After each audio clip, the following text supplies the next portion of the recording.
नागपूरमध्ये पुन्हा एकदा किरकोळ वादातून मोठी हाणामारी झाल्याची घटना समोर आली आहे. फक्त रागाने पाहिलं या कारणावरून दोन गट आमने सामने आले आणि परिसरात तणाव निर्माण झाला. नेमकं काय घडलं? तर नागपूर शहरातील पाचपावली परिसरात रागाने पाहिलं या किरकोळ कारणावरून दोन गटांमध्ये जोरदार हाणामारी झाली. मिळालेल्या माहितीनुसार या दोन गटांमध्ये या आधीपासूनच वाद सुरू होता. मात्र 4 एप्रिल रोजी सायंकाळी 6:30 वाजताच्या सुमारास हा वाद पुन्हा चिघळला आणि त्याचे रूपांतरण थेट हाणामारीत झाले.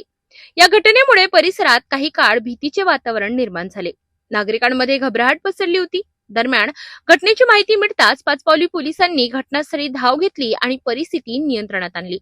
या प्रकरणी पोलिसांनी गुन्हा दाखल केला असून पुढील तपास सुरू आहे.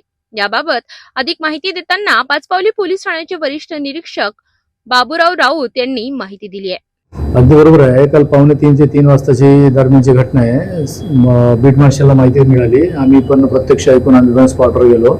तोपर्यंत मारामारी सुरूच होती. दोन गटात सिद्दीकी परिवार आहे. शकील अहमद सिद्दीकी वेल्डिंगचे दुकान व इतर दुकान आहेत. त्याच्या बाजूला दुसरा गॅस रिपेरिंग आणि चप्पल दुकान दुसरं अहमद सिद्दीकी. त्या दोन गटामध्ये जुन्या वाद होता. एक ईदगाह प्लस फुटपाथची जागा हॉकर झोन या अनुषंगाने बरेच दिवसात त्यांच्यात भांडणं सुरू आहेत. NIT NMCचं प्रकरण वाद सुरू आहे. तसेच गॅस दुरुस्तीवाल्याला गॅस रिपेरिंग करतो म्हणून या लोकांनी काही माहिती द्यायची आणि काल नमाज झाल्यानंतर 2:30-3 वाजताच्या दरम्यान त्यांनी घोरून बघितलं. त्या कारणावर एक दोन करता दोन्ही परिवार आपसात भिडले. दोन्ही परिवार हाताबुक्कीने दंड्याने लोखंडी राडणे असे मारहाण करून एक दुसऱ्याला गंभीर जखमी केले.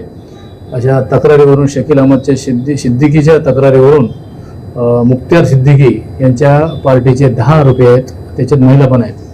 तसेच मुख्तार सिद्दीकीच्या रिपोर्टवरून यांचे शकील अहमद सह 14 आरोपीवर गुन्हा दाखल करण्यात आलेला आहे. सध्या 3 आरोपी ताब्यात आहे आणि प्रत्येक आरोपीला आपण ताब्यात घेऊन विचारपूस करून गुन्ह्यात अटक करून तपास करीत आहे.